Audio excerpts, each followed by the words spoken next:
with Kyle Roof for the biweekly AMA. So nice being here at the yeah. wrong hour. At the wrong hour. Daylight savings time gets some of us, but we're gonna push it 1 hour. yeah, exactly. Luckily for us in Thailand, we don't have it, so neither you or I need to worry about screwing up all of our meetings and sleep schedule. We just can put it on everybody else who hasn't figured out their time difference yet.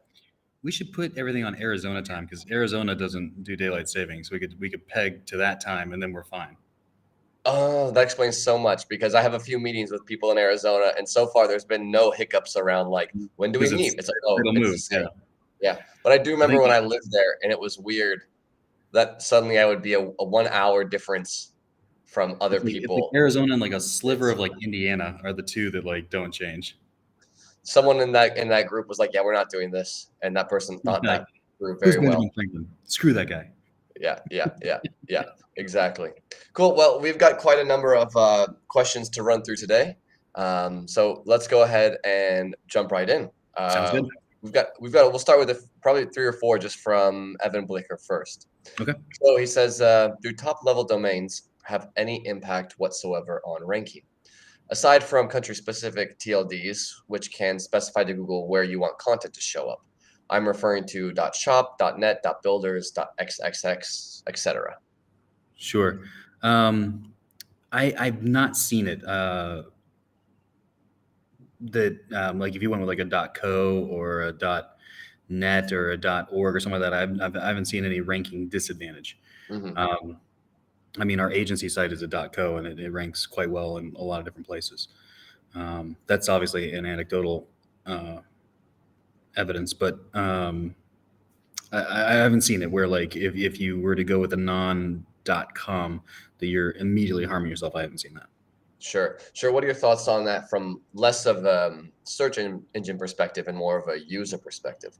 I know nowadays people are accepting a lot broader ranges, but I would say, 5-6 years ago, if you weren't a .net, .org, .edu, or .com, people were a bit more suspect, on the different endings. I would bet that the only thing you're going to run into is email problems. Because when I say like it's hvseo.co.co, you have to be pretty specific about the email address. So like if you were, .ninja, you might have to be pretty clear about like what you're doing, or like what what the extension is on your email address. Probably a bigger issue than anything with ranking. True. Yeah, or people who aren't aware of the ending for your site and they want to search it and they go .com, like, oh, that site doesn't exist. Exactly. You're not redirecting. So that's probably the other one to look at. But yeah, great. We got it because this was years ago, but we had a friend, or Andy's got a friend, Andy, my business partner, co-founder of IMG, who was working for the .co, whatever they are, the company. I don't know what they are, but it was like, by the way, did you know you can get like your like HVSEO, which is really nice and short. You can get that on the .co, and we're like, yay! Like it was a funny thing. They reached out to us to let us know like this is an opportunity where you can get like such a small domain name, which doesn't exist really right now unless you're willing to spend money on the .com. So there are a lot of like branding advantages. I think if you were to go with a different TLD, I think the only, as I mentioned before, I think the only thing you run into is email issues more than ranking issues. Yeah, and I can imagine that changing in the future at some point as well. I mean, we still send a lot of emails, but I wouldn't be surprised if things become more real-time messaging, or people just get more comfortable with like contact cards, so you're not actually ever typing in. Yeah. You're right. It's just auto-generated. But yeah, I saw similar things with people talking about .xyz. A lot of companies were moving because they just couldn't get any good branded terms or branded names for their .com, so they're moving to .xyz. And yeah, it's also an easy one to remember. So we'll see if that ever manages to take off. I'd like it if it did. What was it? I can't remember how many years ago they did get your domain for a penny to try to get the word out on XYZ, and what they didn't anticipate was that it wasn't businesses that bought them; it was a whole bunch of SEO spammers. Yeah, sure. like, talk about your all-time backfires. We're going to do it for a penny, and everyone's going to get their brand name on XYZ, and SEOs are like, "Ooh, I'll take that. Here we go. Yeah, but yeah, that's one of the few ones still that I've seen that people are using, like you said, with short, basically brand names. It's like I got mine, and I was like, oh, that's cheap. And if I look at the .com or .co, it's like $2,000 to start with. It's like, yeah, I like my name, but maybe I don't like my name that much. Not for $2,000. You're not. Yeah. Your name is Definitely not. Not at this point, anyway. Never. Give it 10 years or so. You're gonna actually know it's gonna be funny in 10 years when it's 10K. You're gonna regret not buying it. Yeah, I'm like, should have invested in it. Yeah, well, what can you do?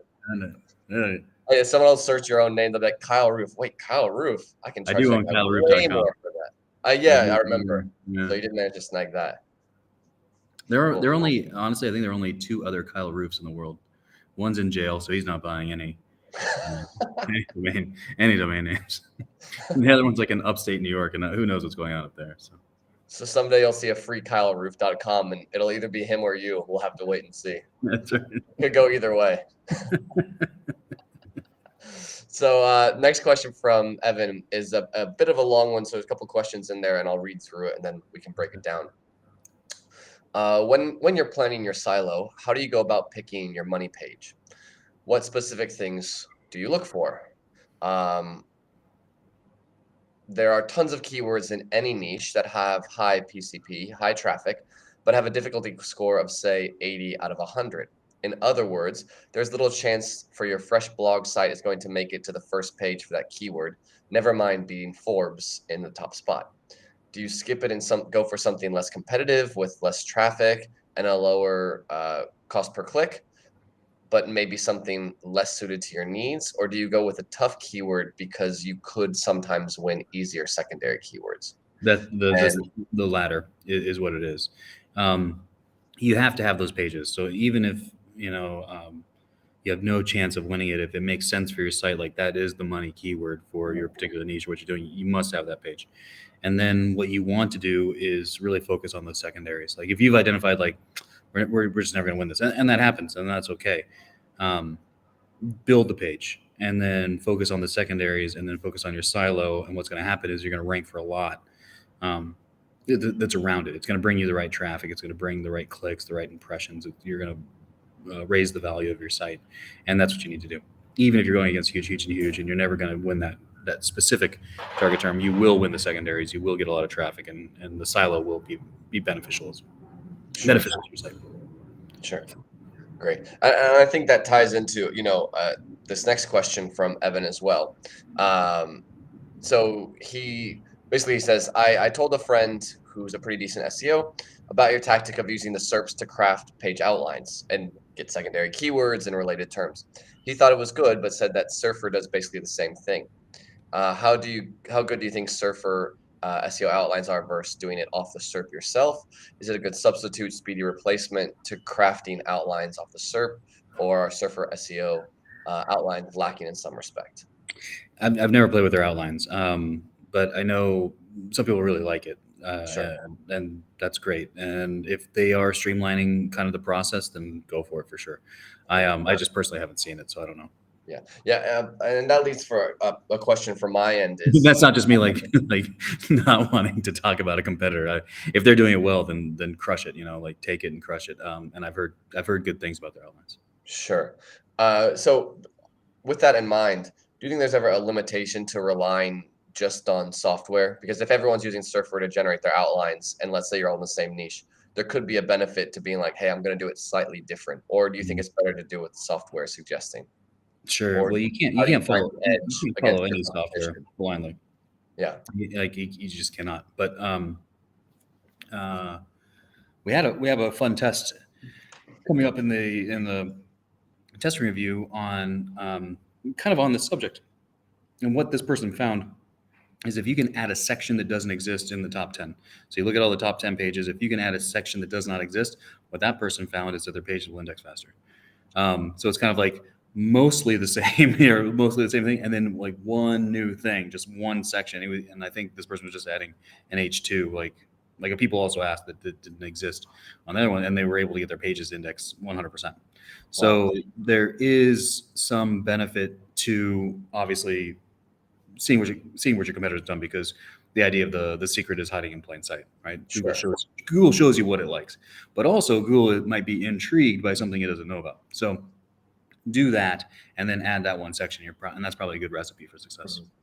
Yeah. Do you think Google's looking at it like, okay, this page is checking all the parameters of the best, the pages that we think rank best, but it's also including a few things they don't. So it's looking at it saying, maybe this is a candidate for a top spot. We should start indexing it and getting it traffic and seeing what happens. Exactly right. At a minimum, it's worth indexing. Sure. Like it's worth bringing it in, and at a very minimum, and that's a good thing, right? To get your pages indexed faster. Absolutely. Great. Cool. Yeah, it's curious in the world of SEO. We all end up using the same software to create similar content outlines or content in a niche. So then it's like, well, what are you doing to get the edge on other people? Yeah. In that. So we got another question from Dan Lopez. He says, in today's SEO, would you do high purchase intent and monetize with affiliate, or informational content and use display ads, or something else? And this is just personal opinion time. I think you should build for traffic. If you build for traffic first, I think you have a better chance of success to monetize a site, because you're not dependent upon the sales. Sure. The affiliate sales. And I think what you should then consider, the affiliate sales are just gravy at that point. So I think build for the traffic, build for what people want to read about, and that will then turn into sales of the thing that you're trying to sell. But even if it doesn't, because you can't control so much when it comes to user behavior. But if you got them to the page, then you get paid for the display ad, for the traffic. So Sure. I would say build for traffic, optimize for traffic, and then do your sales secondary when it comes to affiliate site or a hybrid. And sort of the fill the dreams, build it and they will come idea. Exactly. Make Because it if good they're coming, even if they're not buying, you're still making money. Exactly. And I mean, we personally know someone who is a very successful SEO, and he doesn't do any affiliate. He only does display ads. So That's right. and My we neighbor. have friends He lives right over there. Yeah, exactly. Yeah, I don't want to give too much information, but He lives in a very nice house, nicer than mine. So there you go. If that answers His pool anyone's is much question. nicer than mine. Yeah, we have friends who are doing both. Pure affiliate, some lead gen, some both, and some just display ads. And they find that's exactly his thing. It's like, I just build sites that people visit, and it's amazing how like pedantic he gets about it too. He's like, display ads. What do you do? Display ads. Like he doesn't even like say like he does SEO or anything. I do display ads. Yep. That's his only. And you know what? He was in the travel niche too, which is interesting because you'd think like nobody's traveling, right? So nobody's buying tickets, but he didn't build the site to sell tickets or to sell like events or to sell some sort of package. So people were still looking at trips. While they're locked in and dealing with COVID, people are still searching. They're just not buying. And so he was in an amazing spot because he was just built for the traffic. Like obviously he could make a sale, but that wasn't what he was making money off of. His primary focus of making money was on the traffic. And even in a down economy, if you will, for travel, he crushed it. And like I said, he got a very nice house, and it's right over there. In some ways, it's actually a nice niche to be in when nobody can travel, because everyone's getting cabin fever and just Googling any place. Like, man, I would love to go to Lisbon. They're searching for that, right? And then they're 10 best things to do in Lisbon, even if they're not going. Exactly, and they're going to go down a rabbit hole because they've got nothing else to do. So he probably has that rabbit hole is on his site. So every time they go to another page, that's another view on his display ads. Exactly. Yeah. So either way works. Lot of routes to run here. So same with Dan. These are a few questions just for you. How is the experience of running a SaaS software like Pop?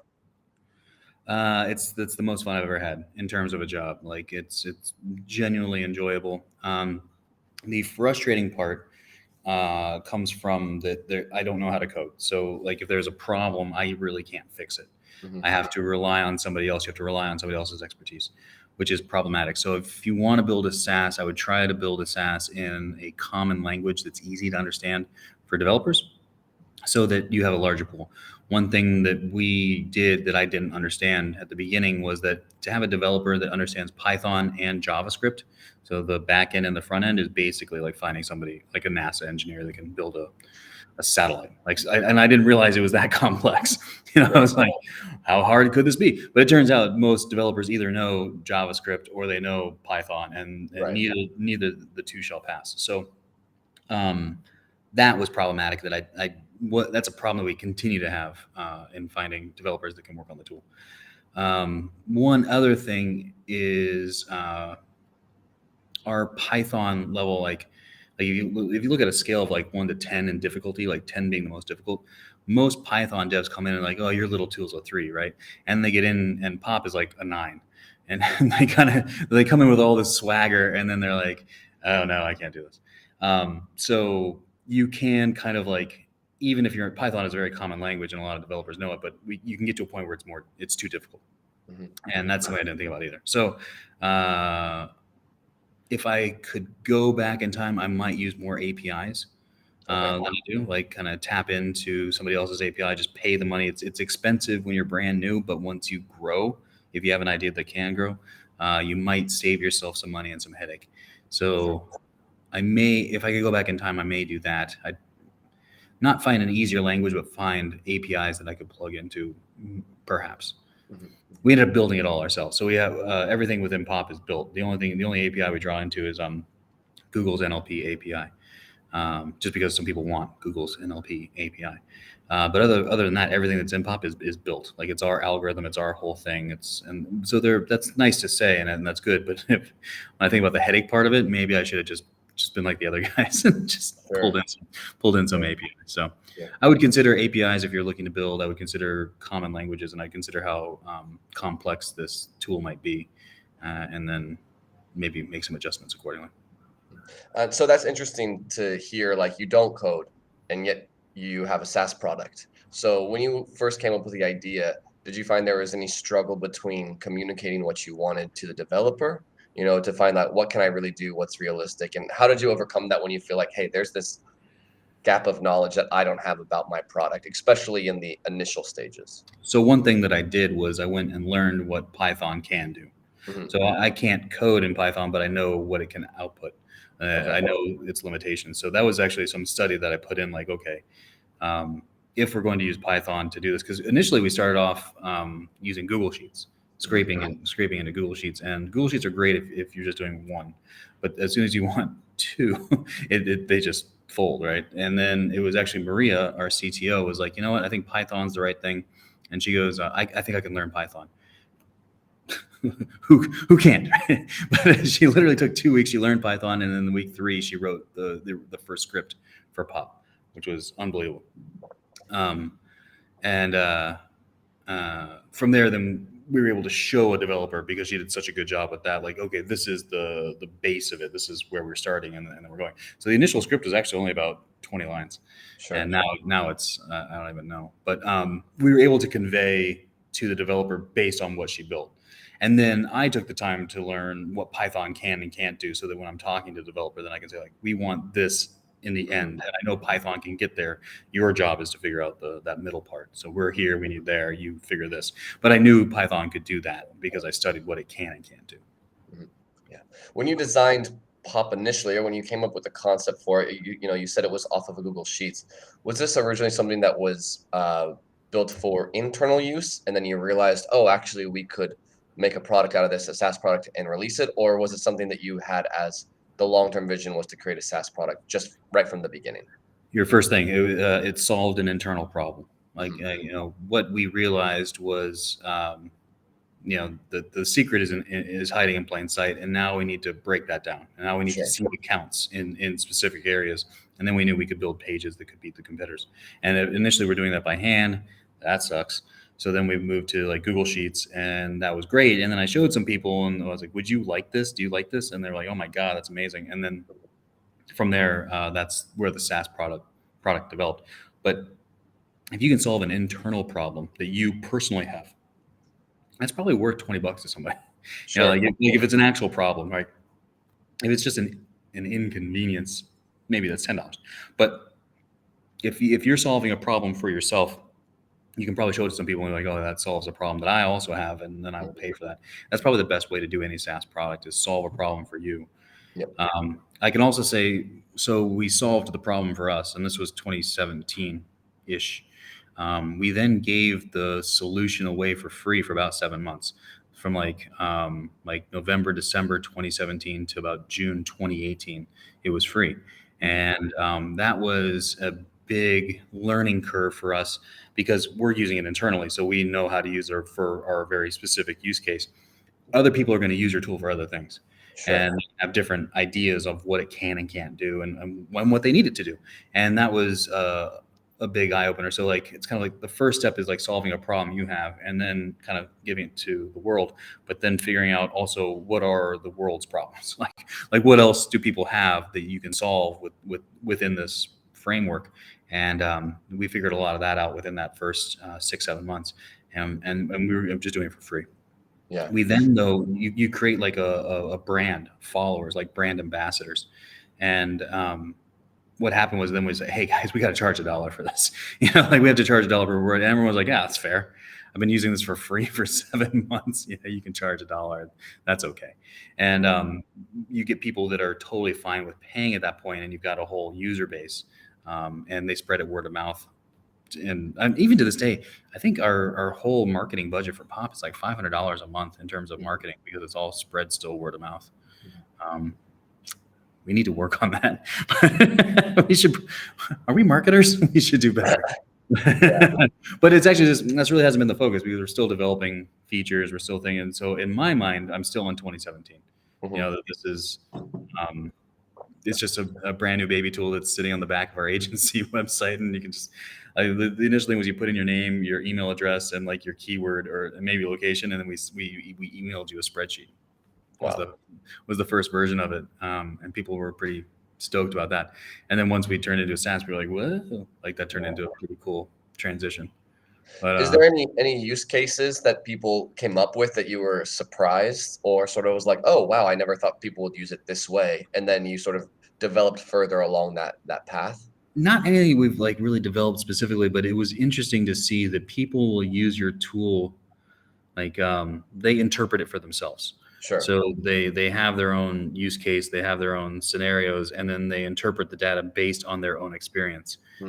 So there are people using Pop that I would say it's incorrect. I wouldn't do it that way, but that's how they are interpreting the data. That's how they're implementing data, and they're having good success because it's kind of like within their own concepts of how these things should work, and they're getting the output that they need based on how they perceive or how they interact with websites in the world.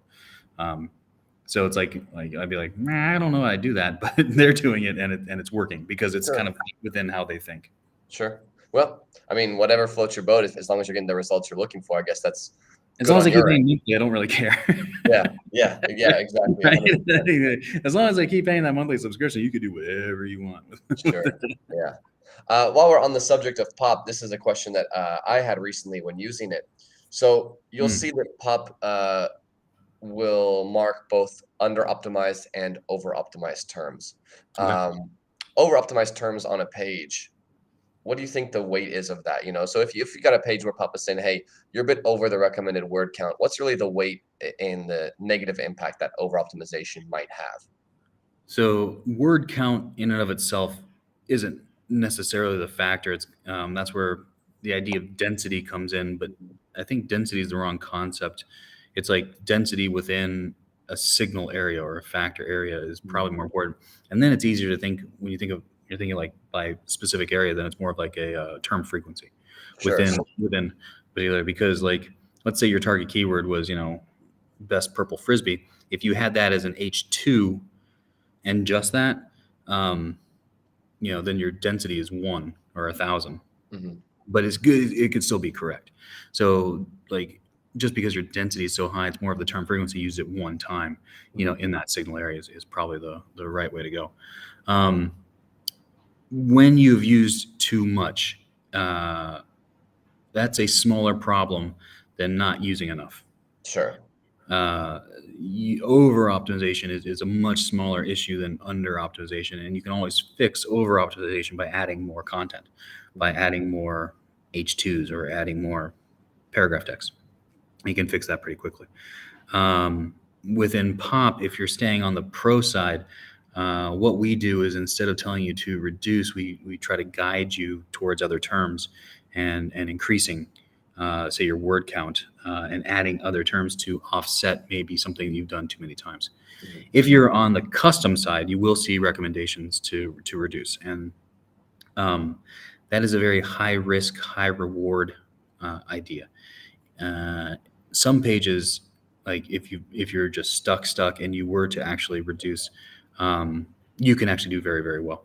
But the majority of the time, if you were to reduce, you will harm your page. You will drop. Sure. Sure. So you have to be extremely comfortable in making the decision to reduce. It can't be something that you just like Pop says reduce, and I'm just going to take it away.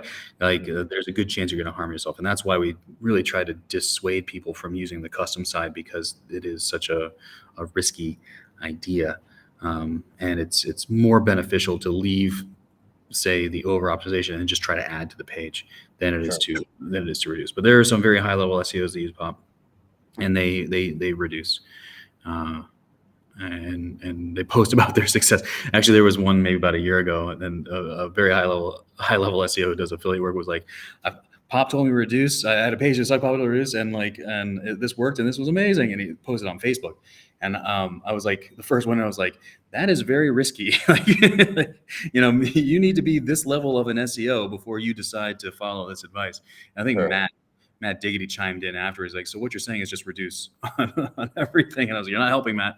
That's not Always helping. reduce. That's what Pop says I should do. This is my homepage pretty much. Like, no. Like, you need to be this level SEO to know when to reduce. And Sure. Otherwise, what I would do, like, I think the right approach before you start reducing is to add to the page or to get other terms on. If you're still stuck, like if you're still on page 3 and you've been on page 3, like maybe like, that one where you're on page 1 and you drop to page 3 and you're just not moving, then that's where I'd look at reducing if Pop says reduce. Got it. Because I do hear other on-page SEOs and other on-page tools often will show over-optimization right up front, like, oh, you're over-optimized for these terms and we need to adjust it, and you're under-optimized for these. And I've always had a similar thought to you of like, well, like, yeah, you're over-optimized statistically, but that doesn't mean it's not helping your page for whatever reason. Right. And I think more than anything, Google probably just ignores, right? Like if you're, you got 5 and you should have 3. I think those 2 are just ignored. Would be my guess. I think where maybe it becomes more of a benefit is if, like, it's not just like you should have 3, you have 40 of a term. Then all right, like maybe we should be reducing from there, because it's so extreme. It's so much over that then reducing is probably a good idea. But any first step in optimization should be to add. Yeah, that should just be the first step. So find things you can add to the page before you think about reducing. Great. Cool. Well, we'll jump on to the next question. We've got a few from, go ahead. We just got a question in the chat. Oh, wow. Somebody's on. Hey, it's not just you and me. Look at that. It's not just you. We've been living in this world for years. Perfect. There you go. Yeah, I didn't know that was going to happen. That's unexpected. What are some indicators that you've over-optimized for a keyword? That's a good question. So when you look in Search Console, the slow death that never ends, like, so like you see this, like the curve, like, hey, we're doing great, and then there's just like slow decline to hell, but it's like almost imperceptible if you did it like day by day.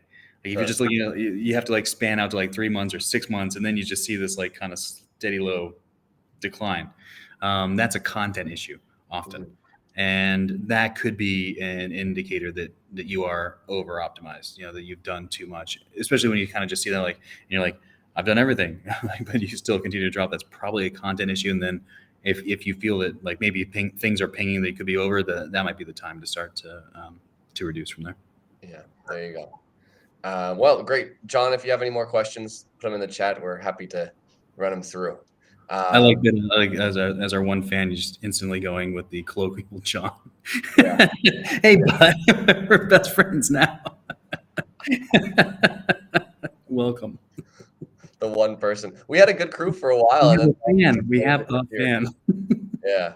Actually, that's true. That's unfair. We had like 5 or 6 people showing up, and then I think I think we messed with the times. We just lost all the crew. Well, maybe they'll all be back now. So maybe we can't be at 8 p.m. our time. Well, I guess it is 8 for us. So yeah. Well, these are sort of not too personal, but more professional development I can questions. take personal questions. This is an AMA, right? Yeah. You can ask me anything. There Ask you me go. anything. Chris Palmer asks, how do you pursue your professional career, which seems to be very time consuming, while keeping a positive family life? Do you have any tips? No. Great, next question. I think my family would complain that I don't understand the work-life balance. I think, what have I done in my life?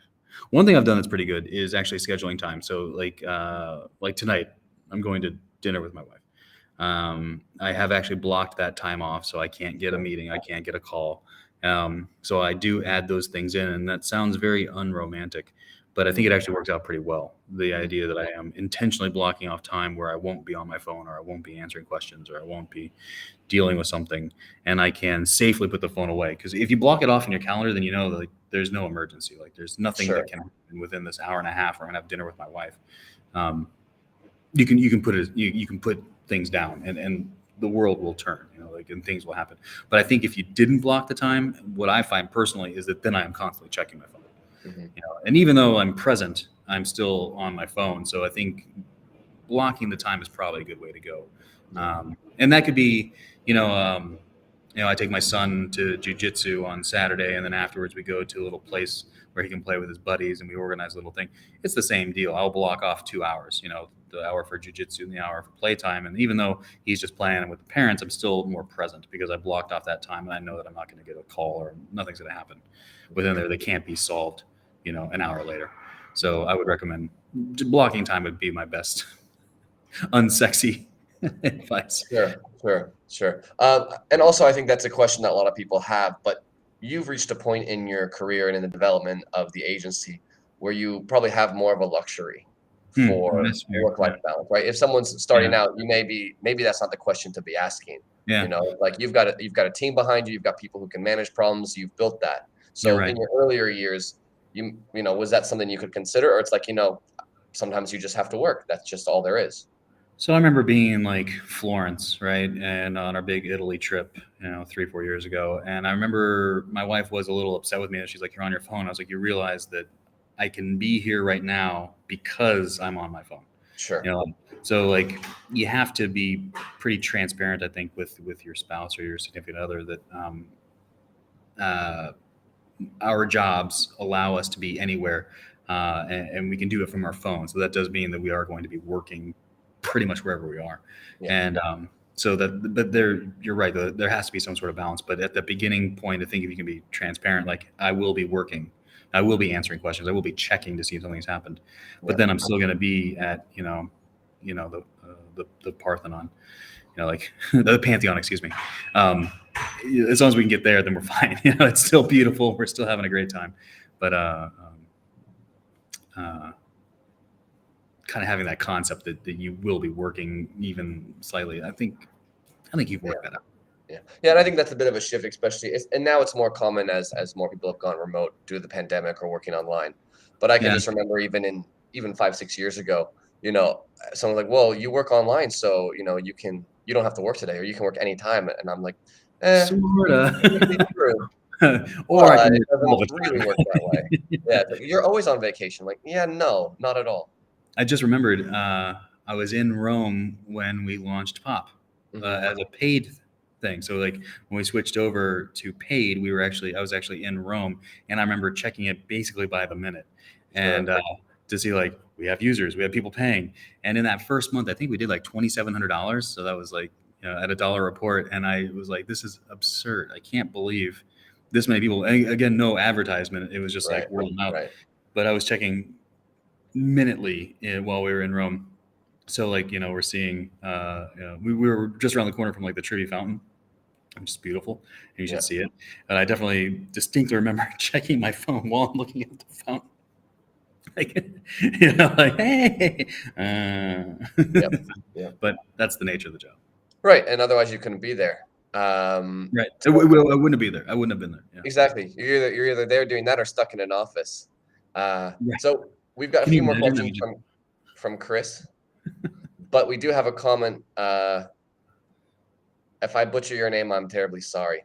Ikra, he just wants to say, Kyle, you're simply great, and I'm following your strategies. cheers. No, you're great. I appreciate it. Uh, so Chris also asks, he says, if you could start your journey again, what would you change, and what were your most valuable lessons? So for maybe one of the things that was most valuable for me, having a partner is a good idea, having a business partner, but so long as they are complementary to you. So the things that I like to do, Andy, my business partner, finds tedious. And I think the things that he likes to do, I find tedious. Mhm. And so I think we've been a really good balance. So I would recommend, if you need for growth, like if you look at yourself and find your holes, if you can find a partner that can kind of cover those gaps and all that's worth its weight. And I know that we wouldn't have the money in the bank that we have if it wasn't for Andy, for sure. I am such a spendthrift. I have no concept of the value of money, and I just want to just give it away. as soon as it comes in, it's gone. And but he's not like that. Like he's very thrifty and he's very mindful of money, and that's a balance. That's a counterbalance that I need in my life, and especially in my business life. So that was a win, and that was just luck. I mean, really, that was luck. That was Andy hired me for a job, and we worked out pretty well. And then we did another job, and then we're like, should we just start an agency? And I was like, that seems like a reasonable thing to do. And then we just kind of started an agency, and we didn't meet each other face to face for a year and a half. We worked together for a year and a half without even seeing each other. Wow. But I mean, that was just pure luck. I wish I could say that I had the presence of mind to say like, oh, this guy compliments the things and I compliment it. But nah, that was just straight luck. But if I could go back in time, maybe I would have looked for that. Mm-hmm. I would have looked for somebody that was complimentary of the things that I am deficient in, and gone that way.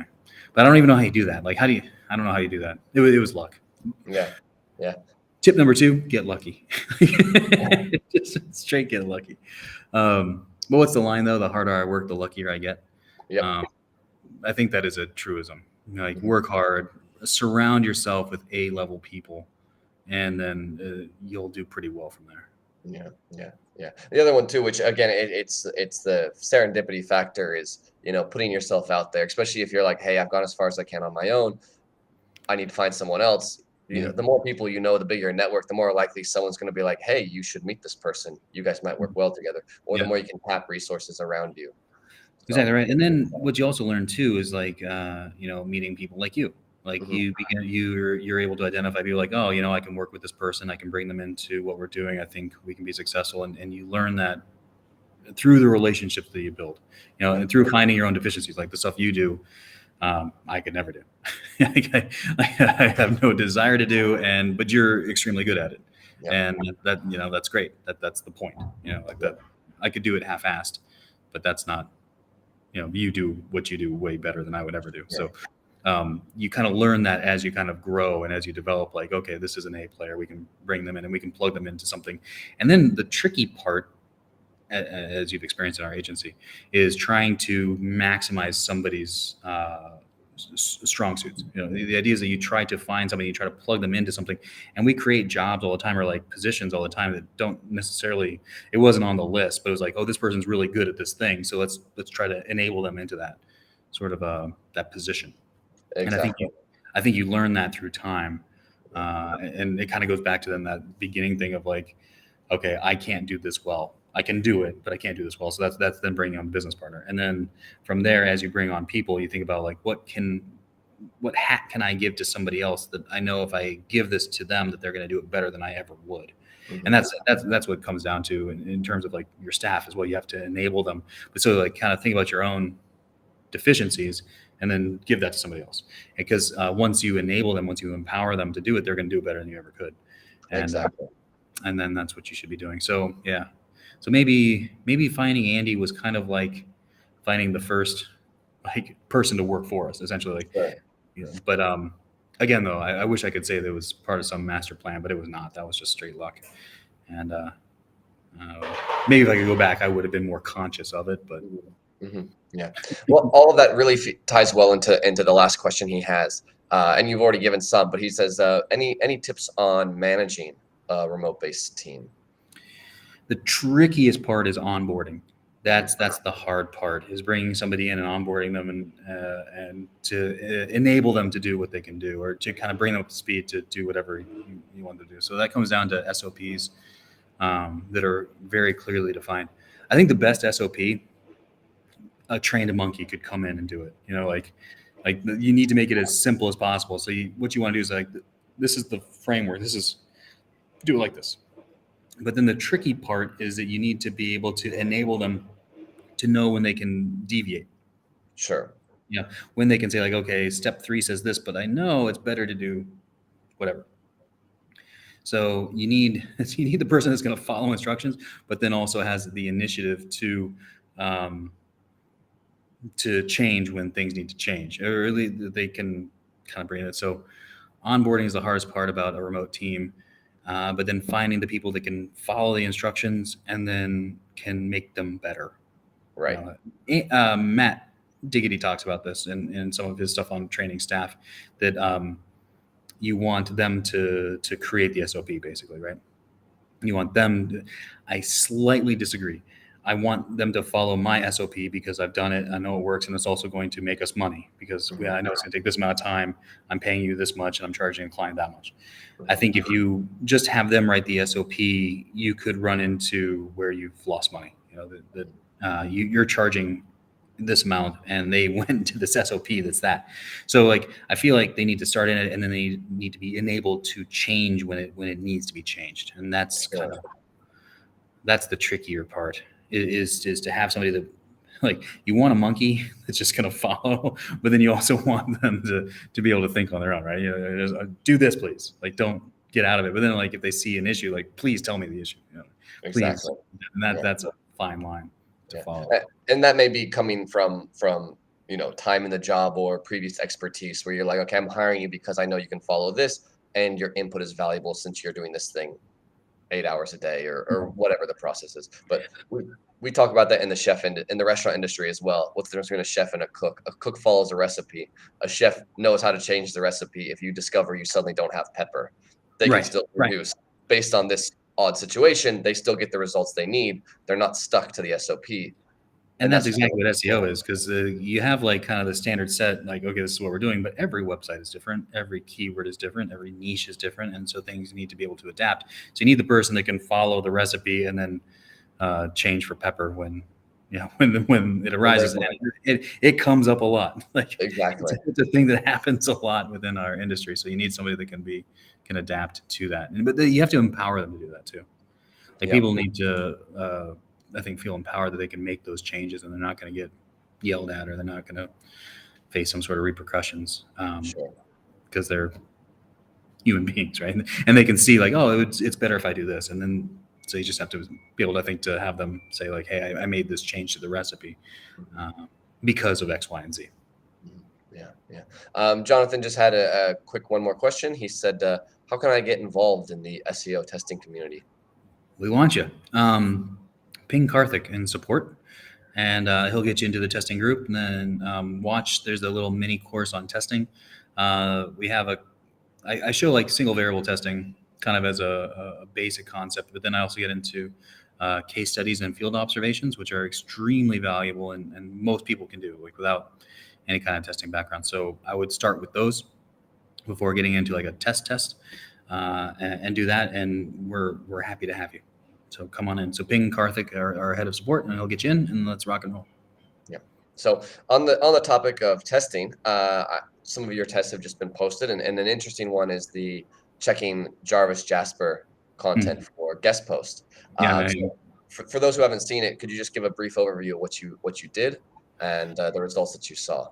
Yeah, so we've been using Jarvis Jasper, I guess it's Jasper now, for the content for link outreach. So like the site says, okay, we'll take you. And then what we've been doing is using that to generate content quickly and cheaply.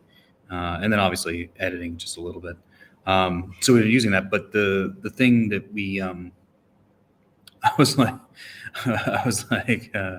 is this stuff indexing? Like, because like it's automatically generated content, which kind of goes against what Google really wants. I was like, is this indexing in the first place? So we checked it, like, okay, it's pretty much indexing. And then I was like, I found a GPT detector. Right. And so Jasper is on GTP3, Mm-hmm. and the detector was GPT2. But I wanted to see, like, is it going to pass this? And so, according to the detector, it was basically 99% real on all the things. The thing that was surprising was that they all ping as plagiarized and duplicate content. Like, this content exists on the web, which is not supposed to happen. And when you look at like Jasper, like on their webpage, like selling point number one is like SEO friendly, non-plagiarized content. And I was like, I don't know, boys. Like, we got a 10 out of 10. The least plagiarized content was like 54% or something like 52%. But Sure. there were things were pinging in the 70s and 80s, which basically means that's just straight plagiarized. So I don't know if what that means is other people have like written something similar and through their system, and now that's on the web, maybe, Mm-hmm. or is it just that because we're getting from the same group of content, where they're drawing from, and that content then is pinging as duplicate. Yeah. I don't know, but I was really surprised. Like, Yeah. I was stunned that basically everything was plagiarized as it came out. Yeah, that's a hard one because I remember we did some testing within a specific product niche for Jarvis, and all of the information it was pulling was essentially like Amazon posts, like Amazon product descriptions, almost exactly. And I was like, this is definitely not generated from the AI. This is a full product description. And we saw that again and again and again. And if you look at it, it's like, okay, this AI's read a small portion of the internet. It's just going to keep sending people the same information if that's all it knows, So yeah, it's a weird one to be in, but it's definitely going to end up coming to bite companies, you know, bite them Oh, in the butt if for they're sure. not careful about this or they don't bring that up as a possible issue to address. The thing that I always find funny is that while it's called AI, it's not writing new content. Like, Exactly. it's not creating content. It's pulling from somewhere else, and it's amazing because it's pulling from this giant body of content. But it is pulling out of it and it's spinning. And I think I said this last year. I think right now these tools are basically just a better version of Spinner Chief, Yep. or the spinner that we were using in 2013 just to spin content. It's basically the same thing because it's not like the AI isn't sitting down and writing something new or from scratch. It's taking from something that it knows and it's spinning it in a way that's fantastic and extremely well done, but it's still spinning. And so I think maybe I shouldn't have been as surprised as I was to see all the how much it pinged as plagiarized. Because I mean, I know this, that it's pulling from the GPT-3 body of work. As we've discussed, it doesn't know about COVID because that's Exactly. coming from 2019. So all the content that it has, all its knowledge that it has is from 2019. So if you ask it about, who won the basketball game yesterday, it's not going to know. It's not going to have any way to do that because it's pulling from that content from 2019. And because it's doing that, then we know that it's not writing anything new. It's not AI. It's just a very advanced spinner Exactly. of content that already exists. Yeah. I do think that the AI term is a bit misleading specifically for that reason. And people are often surprised to find like this isn't an active neural network. It isn't learning based on all of our use of it. It's just we're giving it an input and it's giving us an output. But now this is SEOs and content writers around the world. And, it's only read a sliver. So at some point we're going to cross over each other. And like you said, is it producing content, that now we all have the same content floating around there on different topics through the AI spinning? Or is it the content in red is just flushing it back out? So yeah, that'll be interesting to see going forward, especially as that comes to light more often, and how these companies deal with that aspect of it. So the other thing you mentioned was potentially seeing Google implementing a way to check if something is AI content. Because we spoke about this a few months ago, and I think you said like, oh, I don't know how they would do that. But obviously there is data sets out there allowing people to check. Yeah, clearly. So the Hugging Face has a detector, and it's on GPT-2. What I haven't checked is like if you were to spin content from GPT-2, what does it ping as? That would be a good thing to check. But I bet it finds it. I Yeah. bet it, Yeah. I bet it identifies it, which is funny because like again, that's one of those things like I can't imagine it happening, so then it can't be true. Is a fallacy. Right. Like, I can't figure it out, so obviously nobody can figure it out. It's a fallacy that we all deal with. Think about like, I'm the smartest person in this room, so if I can't figure it out, then clearly it can't exist. Is not a thing. And Right. so, like I was talking before, like I don't know how you do that. Clearly, people know how to do it. Sure. Sure. And they've been doing it actually for a while now. Right. And it's just because I couldn't conceive of it doesn't mean it doesn't exist, right? It's still something that can be outside my own reality. So, and by the way, this is also a free tool. The Hugging Face thing is a free tool that you can plug into, which tells me my assumption would be that there are more advanced tools that can do GPT-3. Google owns all the money. I would assume that they can figure it out. And at some point, it's going to be my thought process with Google and Google's decisions is will this make us more money or will it make us less money? Or will it cost us money? And I can see the value of them finding GTP content and devaluing it. I think that makes sense to their business model. So I think they would assume the cost of doing it. There are other things like, Google could do this, or Google could do that, but I don't think they do because it's not worth it to them. They have the ability to do that, but it's not worth the cost and it doesn't improve the results. But I could see this where I can see it in their best interest to not have this kind of automatically generated content spamming the entire web. And if they have a way to determine that is GTP content, I can see it's within their best interest to devalue it. And I think they will do that. I think they will assume that cost. And that's probably coming soon if it's not already kind of working its way in play.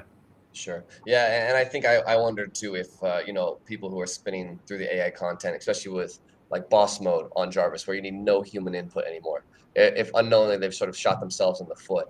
Because if you probably did some aspect of 50%, you wrote it and then you finish the sentence with the AI, you'll pass those filters a lot quicker. Yeah, for sure. If you just press that button, there is going to be language patterns, that show up in that AI again and again. And why we might not be able to perceive it, if you run it through a computer that's seen thousands of these pages, for sure it's going to say, hey, here's the commonalities on AI generated language. That's exactly right.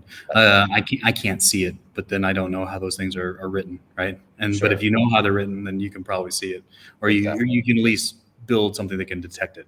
Yep. And be like, like a human didn't write this, even though it looks like normal text to you and I. Yeah. The other one, which we've mentioned before, and I'll be curious if it ever happens, is they've talked about the EAT scores, but there's no way to track it. I wouldn't be surprised if in the future we have like verified Google experts.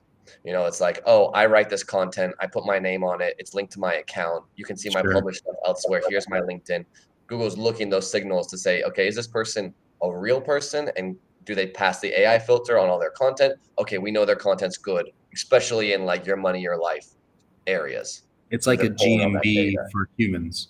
Exactly. So like the when you verify your profile, they send you the postcard to see that you're actually at that address, right?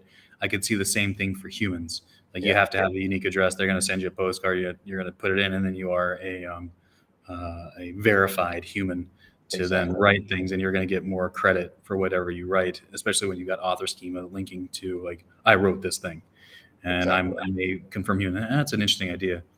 And obviously, it wouldn't make sense I like it. I'll talk to Google. Good. It shows up next week. I'm like, oh, damn. That's gonna be like healthcare, finance. Again, your money or life niches. Yeah. Which makes sense though. Like, that's always what I've talked about with EAT is that the biggest issue is who's responsible for this content. Yeah. If they follow your advice and they are harmed, who can they contact? And harm could be, negligible. I didn't get my package delivered correctly, but it could also be like, oh, I just broke my arm. Like who's responsible for that? And that's what I think a lot of EAT is Google trying to identify that this site has somebody that's responsible for the content. Exactly. That is taking ownership of this advice.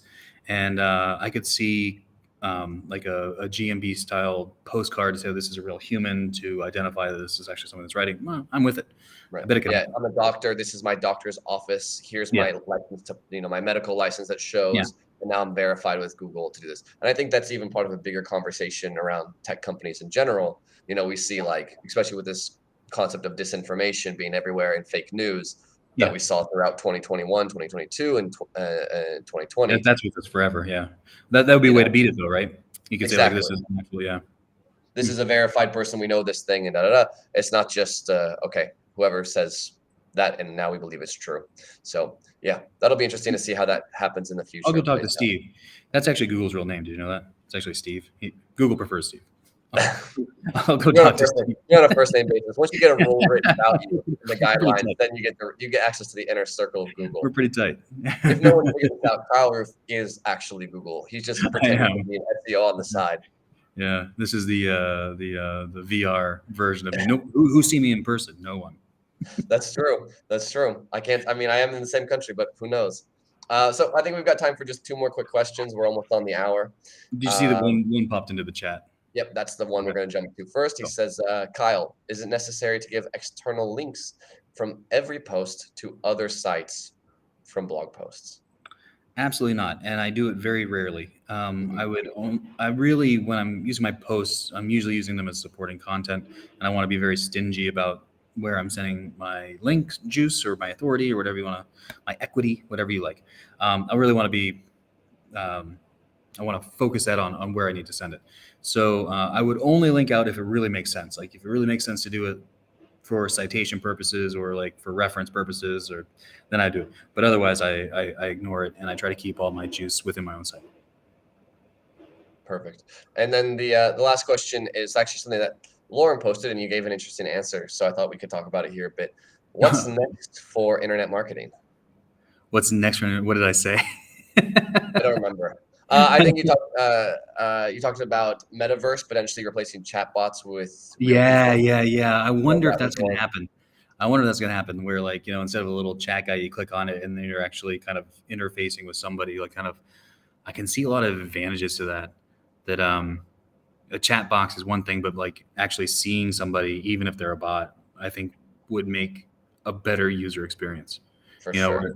Essentially you went to the store and you got help, right? You went into Best Buy and now you're talking to a Best Buy rep, right? I can see that as a better experience than just dealing with the chat widget. So I can see that happening. I can see that happening more than like we're all living in this thing. That's not going to happen. But I can see like going to the store virtually to get help or to get assistance or to ask questions about a product. I can see that happening, and I would actually want to do that. I would personally would prefer that over a chatbot. So absolutely, that's kind of where 9 times out of 10 you get fielded up to a person who can't help you anyway. So if you can see them, chat with them, have that sort of in-person experience, why not? I wonder if the discourse is going to get better too. It's one thing to scream at somebody, online through text. It's a whole other thing to scream at them, even if they're just some sort of like bodiless head. But that's still more of a thing, right? Right. I wonder if discourse would get better online if you can actually see somebody, whatever that might be, and then you're kind of conversing with them like we're conversing now. Essentially, it's the same thing, right? We're just floating. I don't have a body, as far as you know.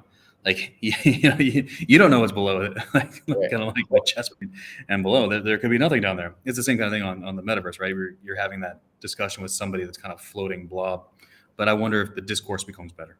Sure. Yeah, absolutely. And I think it would improve customer experience overall too. If you feel like, oh, I got in and got my question answered, it was actually personal to me, my issue. I could explain the problem.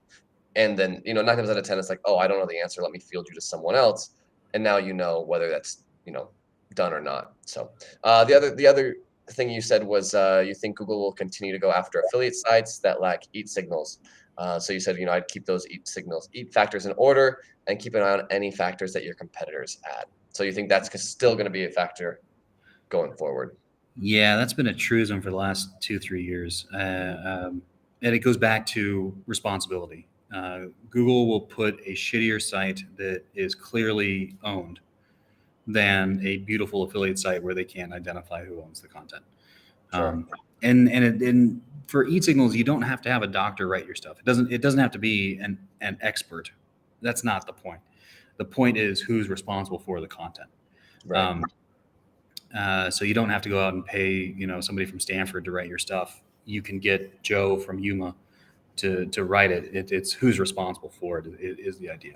And I think once you've got that, then that's what I'd be mindful of as I'm building my site or I'm doing my things. Like, am I clear on who is responsible for this content?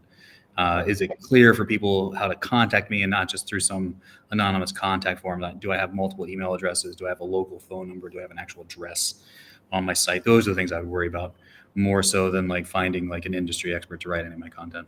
Yeah. Perfect. Well, I think that was a great AMA. That was the full hour. So yeah. We crushed awesome. it. Thanks, Jonathan. Thanks, Ikra. And sorry if I butchered your name again. But yeah, we'll do it again in 2 weeks. Same time. Have a good one. I'm glad you had to say that name and not me. Yeah. Well, that's the point of being the host. Have a good one, Kyle. Talk to you soon.